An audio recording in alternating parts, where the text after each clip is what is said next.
बुकेरा शरीफ में मखदूम पीर विलायत अली शाह कुरैशी ऐं मखदूम पीर फाज़िल शाह मुल्तानी जो सालियानो उर्स मुनक़द कया वियो। अमानुल्लाह खोखर जी रिपोर्ट।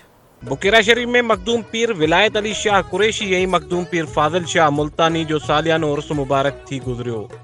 सालियाने उर्स मुबारक के मौके ते दरगाह के गादी नशीन प्रोफेसर डॉक्टर शाह नवाज शाह ऐं सैयद महमूद नवाज शाह पारां दरगाह ते चादर चाढ़े मेले जो इफ्तिताह कयो वियो।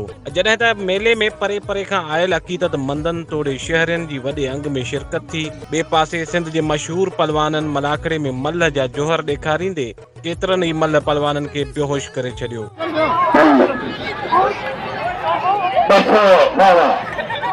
मेहरबानी कर थोड़ा मना खड़ी हौसला अफजाई करा।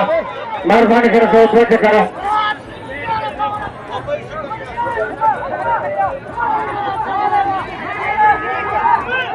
मेहरबानी कर फकीर साहब को मेहरबानी कर फकीर साहब को तवरी के अवाम में मकबूल थी विया। रात जो मेले में फनकार तुफेल संजरानी, मुनवर शेख, गुलाब सागर, कादर बख्श मिठू समेत ॿियनि फनकारनि पंहिंजे फन जो मुज़ाहिरो करे अवाम के झूमण ते मजबूर करे छॾियो। जॾहिं त मेले में मिठाइनि जे दुकाननि समेत ॿारनि लाइ झूला, रांदियुनि जा दुकान ऐं ॿिया केतिरा ई स्टॉल पुण लॻाया विया।